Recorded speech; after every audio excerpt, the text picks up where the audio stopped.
हमने पिछले दिनों मरकुस के सुसमाचार को शुरू करा, पहले 11 पद को आपके साथ बांटा था और जिसमें हमने देखा था किस प्रकार से अख़मीरी रोटी की तैयारी से के समय में प्रभु यीशु मसीह किस प्रकार से उस बेतने में शमौन कोढ़ी के घर में है।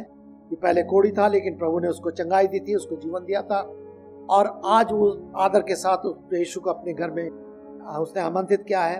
और वहाँ पर एक स्त्री आती है जिसका नाम मरियम है और किस प्रकार से मरियम प्रभु यीशु मसीह को अभिषेक करती है। और हमने इन बातों को ध्यान दिया था किस प्रकार से मरियम है, उसकी उपासना, उसकी आराधना, उसका डिवोशन किस प्रकार से, न केवल उसका डिवोशन है लेकिन किस प्रकार से उसका समर्पण है, उसका डेडिकेशन। पहली बात हमने डिवोशन देखा था, दूसरा हमने डेडिकेशन देखा था, समर्पण देखा था और तीसरा डिक्लेरेशन, किस प्रकार से वो घोषणा करती है कि प्रभु यीशु मसीह किस तरह से मेरे और आपके लिए क्रूस पर बलिदान होंगे। उन बातों को हमने बहुत ही ध्यान से देखा था। लेकिन हम धीरे धीरे हम देख रहे हैं कैसे प्रभु के कदम आगे बढ़ते चले जा रहे हैं और ये बहुत अच्छा है कि परमेश्वर के योजना में होकर किस प्रकार से प्रभु उस समय में आ पहुंच रहा है कि अपने उस दिए के कुछ कार्य को पूरा करे। चारों सुसमाचार, मत्ती, मरकुस, लूका, यूहन्ना, चारों सुसमाचार प्रभु यीशु मसीह की क्रूस की यात्रा को बहुत ही सुंदर रीति से वर्णित करते हैं, बहुत रीति वर्णित करते हैं। जब हम प्रचार करते हैं हम एक ही स्थल को लेते हैं, लेकिन उस सच्चाई के साथ और गहराई के साथ समझने के लिए अगर हम उस सुसमाचार को दूसरों पलटे तब हमें और विस्तार से उस सारी चीजों को देखने को मिलता है।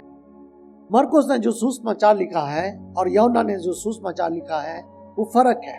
फर्क में से मतलब कुछ चीजें, मैं फर्क उस बात से कह रहा हूँ कि उनकी बातों में, उनके विचारों में, उनके सिद्धांत में फर्क है, लेकिन कुछ चीजें हैं जो मरकुस छू रहा है लेकिन कुछ चीजें यूहन्ना ज्यादा छू रहा है। उसका कारण ये कि यूहन्ना प्रभु यीशु मसीह के साथ था, मत्ती प्रभु यीशु मसीह साथ था और उन्होंने विस्तार से यीशु मसीह की सेवा को, यीशु मसीह के जीवन को देखा था, उनको सुना था और इसलिए उनकी लेखनी में थोड़ा सा भिन्नता है। मरकुस जो लिख रहा है और जब आप उसको देखेंगे लूका को और यूहन्ना को तो देखेंगे कि बहुत सारी विस्तार के साथ वो लिख रहे हैं, लेकिन शायद मरकुस इतने विस्तार के साथ नहीं लिख पा रहा है क्योंकि मरकुस ने पतरस से सुना है और पतरस से सुनने के बाद तब उसने सुसमाचार को लिखा है। लूका ने भी बाद में प्रभु यीशु मसीह पर विश्वास करा है और बाद में आकर के उसने परमेश्वर के वचन को लिखा है, पर हम मरकुस के सुसमाचार पर ध्यान दे रहे हैं। पिछली बार हमने देखा था, उसके बाद हम देखते हैं कैसे प्रभु यीशु मसीह रोटी कोठरी में जाते हैं और वहां पर फसह के मेमने का बलिदान का समय नजदीक आ रहा है और ये अपने शिष्यों के साथ अंतिम फसह करते हैं और ये उनकी इच्छा थी कि मैं अपने शिष्यों के साथ अंतिम फसह करूं। फसह के समय में प्रभु यीशु मसीह कुछ बातों को बोल रहे हैं, ना केवल वो अपने आप को दर्शा रहे हैं कि वो देह है जो तुम्हारे लिए तोड़ी जाएगी, वो लहू है जो तुम्हारे बहाया जाएगा, लेकिन इसके साथ साथ वो उन बातों का वर्णन करें किस प्रकार से सारी घटनाएं घटित होंगी, किस प्रकार से सारी घटनाएं घटित होंगी। और तब उसके बाद हम देखते हैं कैसे सारे चेले इधर उधर होते हैं, लेकिन जब प्रभु यीशु से बात करें तो प्रभु यीशु कहते हैं कि तुम में से एक व्यक्ति होगा जो मुझे पकड़वाएगा और वे आपस में चौंक रहे हैं, क्या मैं वो हूँ, क्या मैं वो हूँ, क्या मैं वो हूँ। मेरे प्रियो, ये प्रश्न आज भी है, ये प्रश्न आज भी। पौलुस कहता है कितने हैं जो आज भी जिन्होंने यीशु मसीह को पाया है अपने जीवन के द्वारा प्रभु यीशु मसीह को क्रूस पर चढ़ाते हैं, क्रूस पर चढ़ाते हैं। और इसलिए अच्छा है कि जब हम इन वचनों को सुनते हैं तो हम अपने आप को जांचें, क्या मैं वो तो नहीं हूँ कि मैंने यीशु को पाने के बाद भी आज भी मेरा जीवन इस प्रकार से कि यीशु को क्रूस पर चढ़ाने वाला हो, उसको पीड़ा दिलाने वाला हो। लेकिन जब आगे चलते हैं तो मैं थोड़ा सा आगे बढ़ना चाहूंगा समय का ध्यान रखते हुए, और हर चीज को पूरा विस्तार से ले जाना थोड़ा कठिन होगा। 26 पद में, भजन गाने के पश्चात वे जैतून पर्वत पर चले गए। भजन गाने के बाद वे जैतून पर्वत पर चले गए। आज का जो विषय स्थल है वो 27 पद से लेकर 72 पद तक है। 14 अध्याय में 72 वर्सेस है, 72 वर्ष बहुत बड़ा है, लेकिन शायद हम जल्दी से जहां तक पहुंचने पाएंगे पहुंचने की मैं कोशिश करूंगा, पर 72 पदों को हम पूरा नहीं कर पाएंगे। पर जो स्थल मत्ती में पढ़ा गया था वो भी स्थल इन्हीं बातों का वर्णन कर रहा है।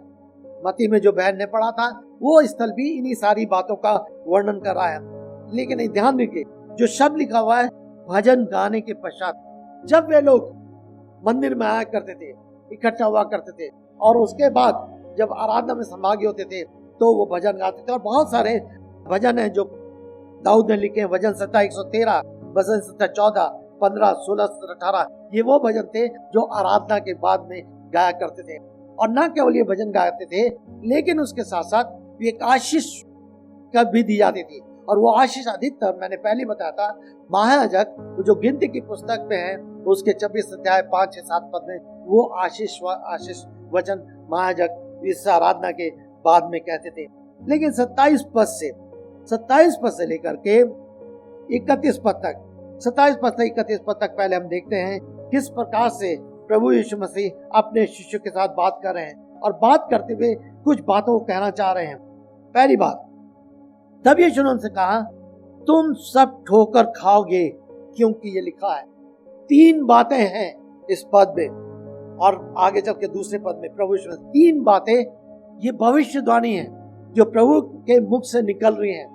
क्रूस की यात्रा पर है, क्रूस की ओर बढ़ता चला जा रहा है, कदम उसके धीरे धीरे बढ़ते चले जा रहे हैं। और लेकिन प्रभु किस प्रकार से उन बातों को बोल रहे हैं कि मेरे उस स्थान पे जाने से पहले कौन कौन सी घटनाएं घटे होंगी। ना केवल इतना है, लेकिन उसके बाद के बारे में एक बात को बता रहे हैं कि क्रूस पर मरने के बाद भी यहाँ पर वो संकेत कह रहे हैं, मैं जी उठूंगा और मैं तुमसे क्या करूंगा। ध्यान दीजिएगा, कहते हैं, मैं चरवाहों को, परमेश्वर का वचन पूरा होगा, तुम सब ठोकर खाओगे, क्योंकि ये लिखा है। कहाँ लिखा है? जकरिया उसका 13 अध्याय में, जकरिया नबी के द्वारा वो भविष्यवाणी की गई है। जकरिया उसका 13 अध्याय उसके 7 पद में कि ये लिखा है। क्या लिखा हुआ है? पहली बात, मैं चरवाहे को मारूंगा। कौन है सच्चा चरवाहा? प्रभु यीशु मसीह है। परमेश्वर की योजना है कि वो चरवाहा भेड़ों के लिए मारा जाए। परमेश्वर की योजना है कि ये चरवाहा भेड़ों के लिए अपने प्राणों को दे। परमेश्वर की योजना है कि ये चरवाहा भेड़ों के लिए कीमत चुकाए। मैं चरवाहे को मारूंगा और भेड़ें तितर बितर हो जाएंगी। कौन सी भेड़? उस समय उसके साथ जितने उसके शिष्य थे जो आसपास घूम रहे थे, जिसके बारे में हम देखेंगे, वे तितर बितर हो जाएंगे, वे अलग हो जाएंगे, और ऐसी होता है। लेकिन उसके बाद 28 पद में तीसरी बात, पहली बात चरवाहों को मारूंगा, दूसरी बात भेड़ें तितर बितर हो जाएंगी, तीसरी बात 28 पद में, परंतु अपने जीवित होने के पश्चात मैं तुमसे पहले गलील को जाऊंगा। मैं मारा जाऊंगा, मैं गाड़ा जाऊंगा, लेकिन मैं तीसरे दिन जी उठूंगा, और जी उठने के बाद तुमसे पहले मैं गलील को जाऊंगा, और गलील में मैं तुमसे मिलूंगा। ये वो भविष्यवाणी थी जो प्रभु यीशु मसीह इस समय क्रूस के पास जाते जाते इस भविष्यवाणी कर रहे हैं, और ये किस प्रकार से पूरी होगी प्रभु कह रहे हैं। और हम इस बात को देखते हैं, ये तीनों चीज पूरी हुई हैं। प्रभु यीशु मसीह क्रूस पर वो चरवाहा मेरे और आपके लिए मारा गया है। भेड़े जो उसके शिष्य थे तितर बितर हो गए हैं ना के लिए, लेकिन प्रभु यीशु मसीह जी उठने के बाद सबसे पहले गलील में पहुंचे, और उसके चेले गलील में उसको वहां मिलते हैं। मत्ती उसके 28वें अध्याय में हम उसका वर्णन पाते हैं। अब जब ये सब प्रभु यीशु मसीह कह रहे थे, तब पतरस, हम जानते हैं पतरस के जीवन के बारे में। पतरस 3 मुख्य शिष्य थे जो प्रभु यीशु मसीह साथ रहते हैं। आगे हम देखेंगे पतरस, याकूब, यूहन्ना। और पतरस थोड़ा उतावला था, बोलने में तेज था, ज्यादा था। एक समय पतरस ने प्रभु यीशु मसीह से कहा था, जब प्रभु यीशु मसीह ने कहा कि मैं कलीसिया बनाऊंगा, तुम मुझसे क्या कहता है? उसके बाद थोड़ी देर बाद प्रभु यीशु मसीह ने कुछ कहा कि मैं, लोग मुझे मारेंगे। तो पतरस कहता है, प्रभु ऐसा ना होने पाए। मत्ती उसके हम 16 अध्याय में इस बात को पढ़ते हैं, ऐसा ना हो। तब पतरस को प्रभु यीशु मसीह डांट लगाते हैं, और ये डांट लगाते हैं, कहते हैं, पतरस ये बात तू नहीं बोला, लेकिन तेरे अंदर शैतान वास कर रहा है। तेरे जीवन को किसी और चीज ने नियंत्रण कर रखा है। बहुत बार हमारे जीवन में ऐसा ही होता है कि हम अवतार में बहुत सारी बातें बोलते हैं जो परमेश्वर की ओर से नहीं होती। पतरस प्रभु यीशु मसीह का एक अच्छा शिष्य है, समर्पित शिष्य है। यहाँ पर पतरस आगे होकर कुछ बोल रहा है। पतरस ने कहा, चाहे सब छोड़ दे, मैं नहीं छोड़ूंगा। तब यीशु मसीह ने कहा, मैं तुझसे सच कहता हूँ, आज ही रात मुड़ के 2 बार बांग देने से पहले तू स्वयं 3 बार मेरा इनकार करेगा। परंतु पतरस दृढ़ता से यही कहता रहा, चाहे मुझे तेरे साथ मरना भी पड़े, फिर भी मैं तेरा इनकार नहीं करूंगा। चाहे मेरे को तेरे साथ मरना भी पड़े, फिर भी मैं इनकार नहीं करूंगा। कई बार हम इस बात को देखते हैं, मेरे और आपके जीवन में भी ऐसी परिस्थिति आती है। हम बहुत बड़ी बड़ी गवाही देते हैं, बहुत बड़ी बड़ी बातें करते हैं, लेकिन जब समय आता है कई बार हम प्रभु यीशु मसीह का तिरस्कार करते हैं, इनकार कर देते हैं। ठीक पतरस का जीवन मेरा और आपका जीवन बन जाता है। क्यों? इस समय पतरस कैसे बोला था? पतरस अपनी समझ का सहारा ले रहा था। पतरस अपने स्वभाव में होकर के, अपने मानवीय स्वभाव में होकर वो बातें कहना चाह रहा था। वो परमेश्वर की बातों को सुनने और समझने के लिए तैयार नहीं था। जल्दीबाजी में उसने कहा, लेकिन प्रभु यीशु मसीह ने कह दिया था ऐसा होगा। तो 3 बातें प्रभु यीशु मसीह भविष्यवाणी के रूप में इन बातों कह रहा है। लेकिन जब हम 32 पद से आते हैं, इसमें थोड़ी देर रुकना चाहेंगे। 32 पद में 32 से लेकर 42 पद तक अब प्रभु यीशु मसीह वहां से गत्समनी बाग में जाते हैं। जब हम यूहन्ना के सुसमाचार को पढ़ते हैं, यूहन्ना 17 अध्याय में प्रभु यीशु मसीह की अंतिम प्रार्थना है, लेकिन जब 18 का आरंभ करते हैं तो हम देखते हैं किस प्रकार से वो 18 अध्याय का आरंभ करते हुए यूहन्ना बोलता है। 18 अध्याय के पहले पद में जब यीशु ये बातें कह चुका तो वो अपने चेलों को साथ लेकर किद्रोन नाले के पार गया, जहां एक बाग था। अर्थात गत्समनी बाग में पहुंचने से पहले किद्रोन नाला था, और किद्रोन नाला खास तौर से बहुत ही विशेष बात को ध्यान में रखेगा। क्या परमेश्वर कर रहा? परमेश्वर का वचन और परमेश्वर की योजना किस प्रकार से उसके नियंत्रण में है। किद्रोन का नाला है, प्रभु यीशु मसीह यरूशलेम से निकल कर आ रहे हैं, ये नाला है। इस नाले को पार करके उसको जा करके उस गत्समनी बाग में जाना है। गत्समनी बाग एक जैतून का जो पर्वत है वहां पर पाया जाता है, और प्रभु यीशु मसीह अधिकतर अपने शिष्यों के साथ जाया करते थे, और इसीलिए यहूदा उस स्थान को जानता भी था। लूका कहता है यहूदा उस स्थान को जानता भी था। और किद्रोन के नाले की बात की थी कि जब फसह का पर्व मनाया जाता था तो फसह के पर्व में बहुत सारे मेमने बलिदान होते थे, और उन सारे मेमने का लहू जो है बहकर उस किद्रोन के नाले में आता था और उस नाले में बहाता था। और ये इस नाले से होकर प्रभु यीशु मसीह आ रहे हैं। ध्यान दीजिएगा, जब प्रभु यीशु मसीह किद्रोन के नाले को पार कर रहे हैं तो उसके पांव उस लहू में पड़ रहे हैं जो मेमने के लहू बहकर उसमें आ रहा है। मेरे प्रियो, एक मेमना, सच्चा मेमना प्रभु यीशु मसीह है। उसकी तैयारी है कि वो बलिदान हो, और तब उसके बाद वहां से पार होकर वो गत्समनी बाग में जाते हैं। गत्समनी जो शब्द है 2 शब्दों से मिलकर बना है। गत होता है कुचला जाना, कुचला जाना। गत नाम का मतलब है कुचला जाना, और प्रभु यीशु मसीह हमारे लिए कुचला गया। इसीलिए यशायाह 53 अध्याय में और उसके 10 पद में लिखा हुआ है कि वो हमारे लिए कुचला गया। जैतून पर्वत में वह जो था, वह जैतून की जो पत्ती होती थी उनको ले करके कुचल करके और रस बनाया जाता था, और वो इत्र सुगंधित होता था जैतून के पर्वत में से लेकर के। और जैतून पर्वत इन सब चीज के लिए बहुत ही अधिक प्रसिद्ध था। सो ध्यान दीजिए क्या हो रहा है कि प्रभु यीशु मसीह उस नाले से पार होकर जाकर के ऐसे स्थान पर है जिस नाम का अर्थ है कुचला जाना। अर्थात प्रभु यीशु मसीह स्वयं कुचले जाने की तैयारी कर रहा है। वहां से उसकी तैयारी आरंभ हो गई है। गत्समनी बाग से जो प्रार्थना कर रहा है उसकी वो तैयारी शुरू हो गई है कि अब वो समय आ गया है कि मेरे और आपके लिए, संसार के सबके मनुष्य के लिए, पापों के लिए परमेश्वर पिता की योजना में होकर कुचला जाए, और उस कुचले जाने द्वारा वो जीवन प्रदान करे। वो लहू बहाए जिसका जो जीवन अनंत काल का जीवन है।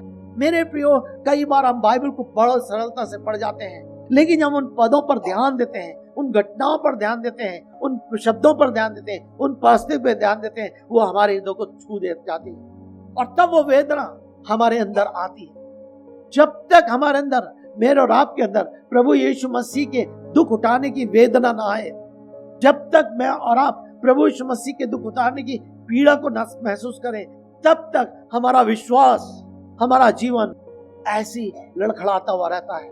लेकिन हमें सचमुच में अपने जीवन में यीशु की वेदना पर विचार करना है, और इस स्थान पर वो जाकर अपने पिता से प्रार्थना करा। क्या हुआ यहाँ पर? कहता है नामक स्थान पर आए और उसने अपने चेलों से कहा क्या कहा चेलों से? चेलों से कहा तुम यहां बैठे रहो, तुम यहां बैठे रहो जब तक मैं प्रार्थना करूं। वो 3 चेलों को लेकर गया है अपने साथ, 8 अलग हैं, अलग 12 में से एक चला गया है, यहूदा छोड़कर चला गया है जो फसह के पर्व में थे। और प्रभु यीशु मसीह ने कहा था जिसको मैं मुंह में मैं रोटी दूं, समझ लेना कि वही है। और यहूदा उसी समय छोड़कर चला गया। अब 11 शिष्य बचे हैं। 11 शिष्य में से 3 शिष्य प्रभु यीशु मसीह के साथ, और उनको कह रहा है तुम बैठे रहो जब तक मैं प्रार्थना करूं। मेरे प्रिय, जो शब्द है, जो बैठे रहना का शब्द, एक बहुत ही गहरा शब्द है। परमेश्वर चाहता है कि हम प्रभु के साथ बैठना सीखें। आराम से इस बात को हम देखते हैं। हम बहुत सारे कार्य में व्यस्त रहते हैं, व्यस्तता रहते हैं, लेकिन ये बैठकर परमेश्वर की आवाज को सुनना, बैठकर परमेश्वर के साथ सहभागिता करना, बैठकर परमेश्वर के साथ जीवन व्यतीत करना, ये बहुत ही महत्वपूर्ण है। आपको मालूम होगा जब मार्था और मरियम प्रभु के सेवा कर रही थी, मार्था किस प्रकार से सेवा करने में व्यस्त थी, लेकिन मरियम प्रभु यीशु मसीह के चरणों में बैठी थी। पिछले बार भी हमने मरियम को देखा था, और मरियम को 3 बार हम सुसमाचार में देखते हैं जो प्रभु यीशु मसीह के पास आती है, और तीनों बार हम मरियम को प्रभु यीशु मसीह के चरणों में बैठे हुए देखते हैं। तीनों बार, चाहे वो लाजर का समय था, वो यीशु की सेवा करने का समय था बेतनी में, और तीसरे स्थान पर जब उसके ऊपर तिल डाला था। बैठना परमेश्वर के साथ सहभागिता को दर्शाता है, और इसीलिए प्रभु यीशु मसीह ने मरियम से कहा था कि मरियम ने वो भाग चुन लिया है जो उससे कभी छीना न जाएगा। मार्था परेशान थी, जरूर सेवा करी थी, और मार्था आके कहती है देख मेरी बहन मरियम तो कुछ नहीं कर रही है, मैं कार्य करते करते थक गई, लेकिन बैठी। तब प्रभु ने कहा था उसने वो भाग चुन लिया है जो उससे छीना ना जाएगा। अब इसका मतलब ये नहीं है कि हम कोई कार्य न करें, कार्य अलग जगह है, लेकिन इसके साथ साथ ही। और इसीलिए विश्वासियों को ये प्रोत्साहित किया जाता है, ये सिखाया जाता है, वचन के अनुसार ये सिखाया जाता है कि मेरा और आपका जीवन इस तरह से होना चाहिए कि हमारे प्रतिदिन की आरंभ प्रभु के साथ हो सके, हम प्रभु के साथ उसके वचनों से आरंभ कर सके, हम प्रार्थना से आरंभ कर सके। इसीलिए कलीसिया में सिखाया जाता है कि हमें डिवोशन करना जरूरी है, प्रातःकालीन मनन करना जरूरी है। ये हमारी संगति को, सहभागिता को बहुत अधिक बढ़ाता है। हम बहुत ज्यादा बातों में व्यस्त रहते हैं। व्यस्तता मेरे प्रियो हमें परमेश्वर से दूर रखती है। हम ऊपर तो विश्वासी हो सकते हैं, लेकिन अगर हम प्रभु के साथ बैठने वाले लोग नहीं हैं, प्रभु के वचन को पढ़ने वाले लोग नहीं हैं, प्रभु की सहभागिता में रहने वाले लोग नहीं हैं, तो हम एक ऊपर के विश्वासी बनकर रहते हैं। और मुझे और आपको सावधान रहना है कि क्या सचमुच में हमारा जीवन इस प्रकार से है। तब आगे जो क्यों कहता है अब वो बैठे और जब तक मैं प्रार्थना करूं। अब प्रभु यीशु मसीह प्रार्थना करने के लिए जाते हैं। एक एक शब्द जो प्रभु के यहाँ प्रार्थना के बारे में हम देखते हैं किस प्रकार से है। वो कह रहा है यहाँ पर तुम यहाँ बैठे रहो।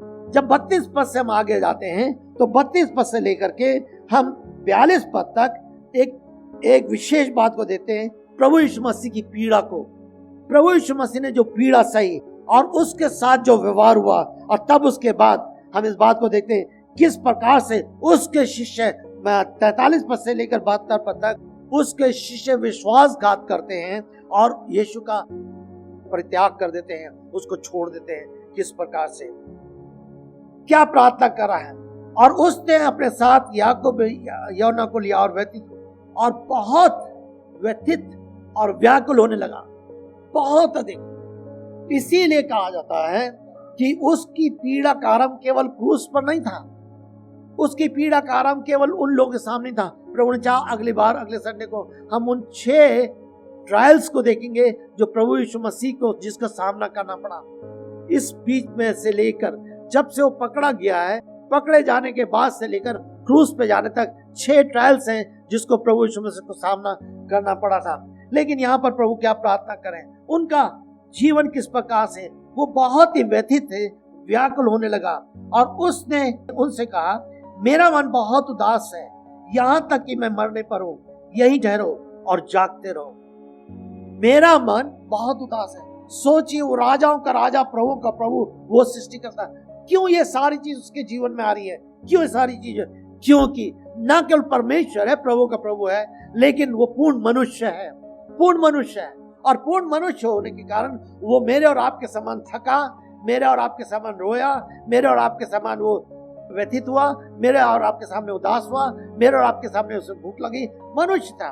सो परमेश्वर मनुष्य बनकर पृथ्वी पर आया प्रभु यीशु मसीह में। और इसीलिए प्रभु यीशु मसीह ने कहा, जिसने मुझे देखा उसने पिता को देखा है। मैं इसलिए आया हूं ताकि मैं पिता तक तुमको पहुंचा दूं। आपका जो परमेश्वर का संबंध था वो टूट गया था, और उस संबंध को पुनः स्थापित करने के लिए वो बीच में खड़ा हो गया। प्रभु यीशु मसीह मनुष्य बनकर खड़ा हो गया, वो मेमना बनकर खड़ा हो गया, ताकि वो उस पीड़ा को सहे, उस दुख को सहे जो पाप के कारण मुझ पर आप पर आ चुकी थी। पाप के कारण मुझ पर आप पर दंड आ चुका था, पाप और आपके कारण मुझ पर आप पर मृत्यु आ चुकी थी, पाप के कारण मुझ पर आपको परमेश्वर से अलगाव आ चुका था, वो सब कुछ हो चुका था। उस चीज को पूरा करने के लिए वो स्वयं मेरे और आपके लिए मनुष्य बनकर बीच में खड़ा हो गया, बीच में खड़ा हो गया। जो पीड़ा मुझे लेनी थी, जो व्याधि मुझे सहनी थी, जो उदासता पाप के कारण मुझे और आपको सहनी थी, वो उसने सह ली। और वो अब ये समय आ गया है कि वो सब कुछ उसके ऊपर लाद दिया जाए। मेरे प्रियो, वो पापी नहीं था, लेकिन मेरे और आपके लिए वो मनुष्य बनकर उसने पाप को सह लिया।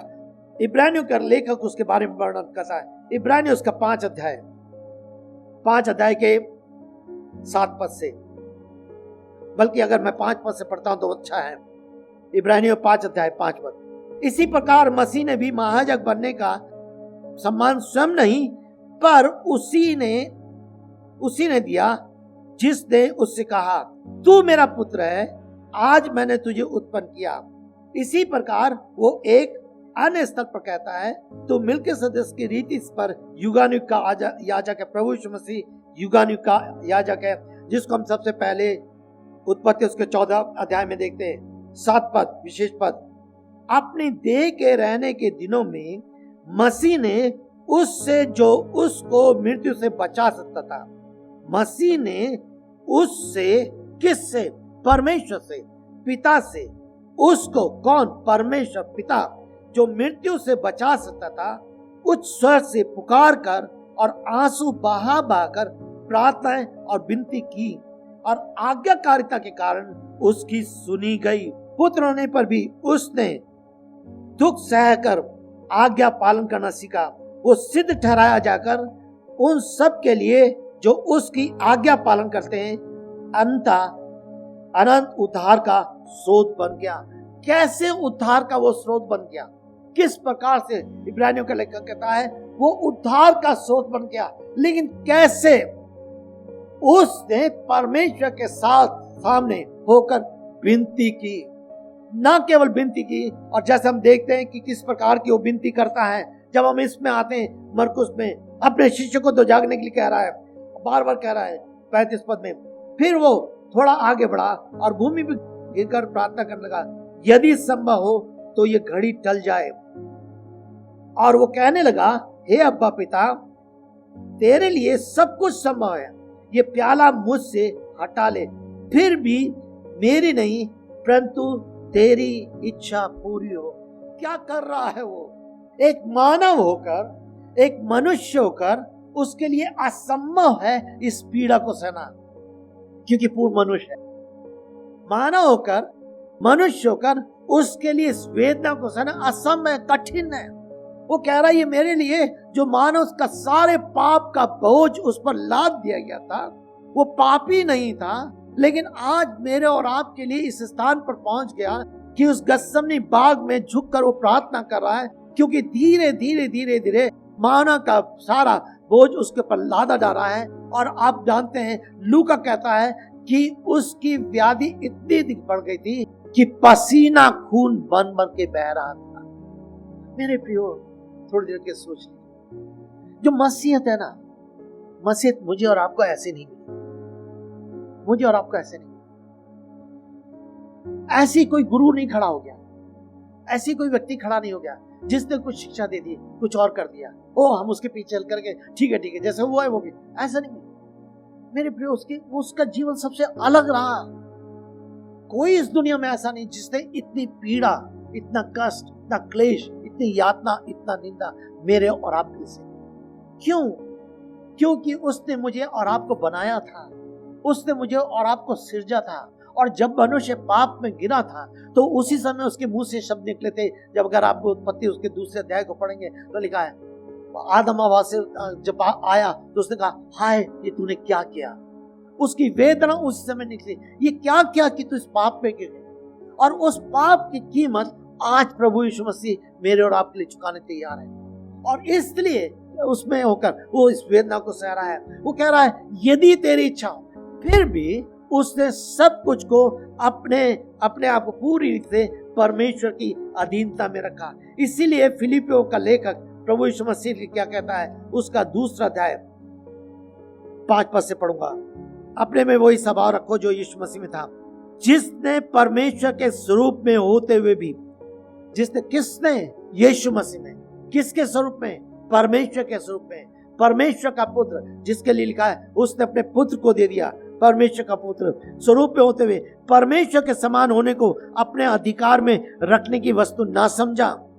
उसने अपने आप को ऐसा शून्य कर दिया, दास का स्वरूप धारण कर मृत्यु की समानता में हो गया। इस प्रकार मनुष्य के रूप में प्रकट होकर स्वयं को दीन किया, यहां तक कि आज्ञाकारी रहा कि मृत्यु वरन क्रूस की मृत्यु सह ली। मनुष्य के रूप में होकर के यहां तक आज्ञाकारी रहा कि मृत्यु क्रूस की मृत्यु सह ली। और इस समय मनुष्य के रूप में होकर पिता से कह रहा है, पिता मेरी इच्छा नहीं लेकिन तेरी इच्छा हो। मेरी इच्छा तो यह है, ये कटोरा मेरे पास से टल जाए। ये जो पीड़ा है, ये जो कष्ट है, पीड़ा और वेदना प्रभु यीशु मसीह की वो वेदना थी जो मेरे और आपके पाप के लिए थी। क्या कभी आपने विचार किया? क्या बैठकर विचार करते हुए आपके आंखों में आंसू आए?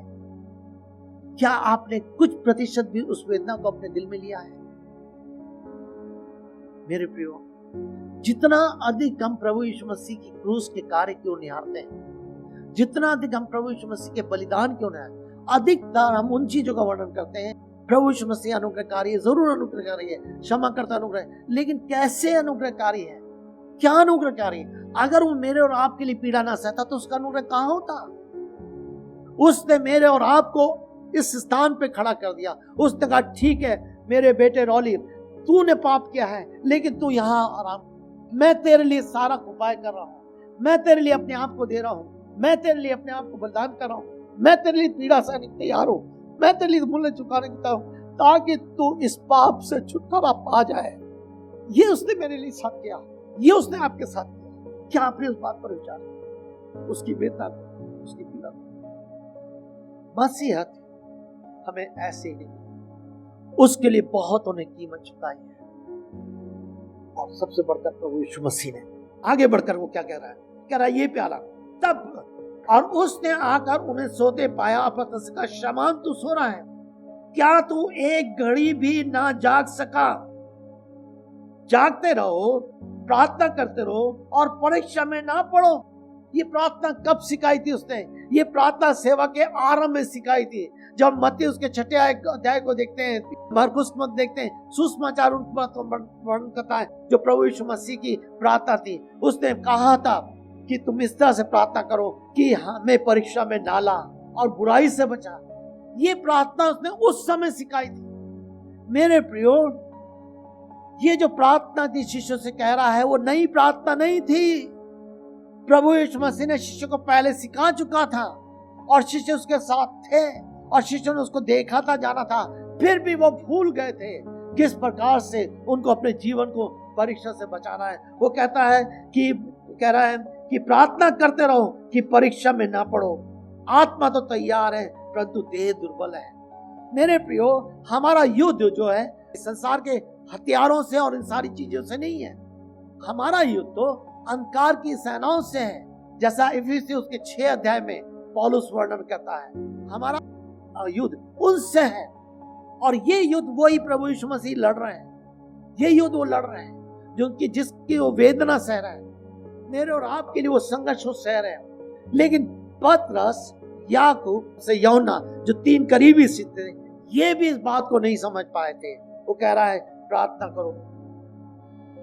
तब आगे चल के कहता है और उसने फिर जाकर इन्हीं शब्दों से प्रार्थना की और उन्हें फिर आकर उन्हें सोते पाया, क्योंकि उनकी आंखें नींद से बोझिल थी और वे नहीं जानते थे कि उसे क्या उत्तर दे। प्रभु यीशु मसीह पीड़ा के साथ प्रार्थना कर रहे हैं, वो महसूस कर रहे हैं उनका दर्द क्या है, वो महसूस करें। बलिदान में जो बलिदान देंगे उसमें शिष्य भी शामिल थे, क्योंकि शिष्यों के लिए भी उसको बलिदान होना था, सबके लिए। लेकिन वे समझ नहीं पा रहे थे। यीशु के साथ रहते हुए, यीशु की बातों को सुनते हुए, यीशु ने कितनी बार कहा था शय कि मनुष्य का पुत्र पकड़वाया जाए और परमेश्वर उसको ऐसा होने दे कि बलिदान किया जाए, मारा जाए, बार बार उसने कहा था, लेकिन वे समझ नहीं पाए। क्या कह रहा है? वो नींद से बोझिल थी। हमारा मसीह जीवन कैसा है? कितना अधिक जागृत रहने वाला है, या हमारा नींद, हमारी आंखें नींद से बोझिल हो। और मेरे प्रियो, जब हमारे आंखें बंद होने लगती हैं तो हमारे कान भी बंद हो जाते हैं और उसके बाद हमें सुनाई नहीं देता। हमें सचेत रहना, मुझे और आपको सचेत रहना है। तब प्रभु का कहता है, फिर उसने तीसरी बार आकर उससे कहा, क्या तुम अब तक सो रहे हो और विश्राम कर रहे हो? मैं पीड़ा उठा रहा हूं, मैं दुख उठा रहा हूं, मैं वेदना सह रहा हूं, मेरा पसीना खून के समान बनकर बह रहा है और मेरे लिए कप को उठाकर लेना पीना कठिन लग रहा है। मैं पिता से इस प्रकार से प्रार्थना कर रहा हूं, लेकिन तुम्हारी ये स्थिति है। और वो कहता है, तुम एक घड़ी भी मेरे साथ नहीं जाग सके, तुम एक घड़ी भी नहीं जा सके। कह रहे विश्राम करो, बहुत चुका, वो घड़ी आ पहुंची है। देखो, मनुष्य का पुत्र पापियों के हाथ पकड़वाया जाता है। उठो, यहां से चलिए, उठो यहां से। तुमको इसलिए लेकर आया था मैं, इसलिए बैठाया था ताकि तुम मेरे साथ प्रार्थना के साथ। शायद होता है प्रभु प्रार्थना कर रहा हूँ, शिष्य के अंदर वो बोझ मिल रहा हो कि उसको देख करके वो परमेश्वर से प्रार्थना करें। परमेश्वर हम नहीं जानते क्या कुछ गुरु हमारा प्रार्थना करा है, लेकिन तू उसके मन को जानता है, तू उसकी वेदना को जानता है, तू सबको जानता है। हो सकता है उनको याद आ जाए कि गुरु ने ऐसा कहा था कि अवश्य मैं पकड़वा जाऊं, मारा जाऊं। कहीं प्रभु परमेश्वर पिता ऐसा तो नहीं कि समय आ गया हो कि वो पकड़वा जाए, मारा जाए, उसकी बातें पूरी होना। सब कुछ भूल चुके थे। प्रभु मेरी और आपकी सहायता करें। प्रभु का धन्यवाद, परमेश्वर ने मुझे और आपको वचन दिया है, और ये वचन मुझे और आपको बार बार उन बातों को, उन घटनाओं को याद दिलाता है। शायद उनके पास कुछ ऐसी चीज लिखी हुई नहीं थी, लेकिन मैं और आप उनसे 2 कदम और आगे, इसीलिए मेरा और आपका न्याय और अधिक रीति से होगा, कि ताकि परमेश्वर न केवल पवित्र आत्मा को दिया है, लेकिन पवित्र आत्मा के साथ परमेश्वर ने अपने वचन को दिया है। वचन को 43 पद से लेकर के एक और स्थल को मैं लूंगा, जहां पर प्रभु यीशु मसीह को पकड़वाने का समय आ गया। यहूदा उनके साथ रहता था। आप जानते हैं यहूदा के बारे में। कई बार लोग प्रश्न करते हैं, जब प्रभु यीशु मसीह जानते थे कि यहूदा चोर है, जब प्रभु यीशु मसीह जानते थे कि यहूदा प्रभु यीशु मसीह को पकड़वाएगा, तब प्रभु यीशु मसीह ने उसको क्यों अपने साथ 12 शिष्यों में शामिल किया? तब क्यों शामिल किया? मेरे प्रियो, 2 बातें। पहली बात, प्रभु यीशु मसीह जानते थे कि यहूदा उस योजना को पूरी करेगा जो परमेश्वर पिता ने बनाई। यहूदा यह व्यक्ति होगा जिसके द्वारा वो योजना पूरी की जाएगी जो मेरे पिता ने बनाई है। पिता उसको उपयोग करेगा। इसलिए सब कुछ जानते हुए भी प्रभु ने उसके बारे में कभी प्रभु यीशु मसीह नकारा नहीं। हाँ, एक बात जरूर है जो आगे हम देखते हैं। प्रभु यीशु मसीह ने उससे पहले कहा था, भला होता कि उसका जन्म ना हुआ होता। भला होता, क्यों प्रभु कह रहा था भला होता? क्या भला होता उसका जन्म ना हुआ होता? इसलिए कि अगर वो ना उसका जन्म होता तो परमेश्वर की योजना में यहूदा शामिल ना होता, तो प्रभु यीशु मसीह को क्रूस पर नहीं पकड़वाया जाता।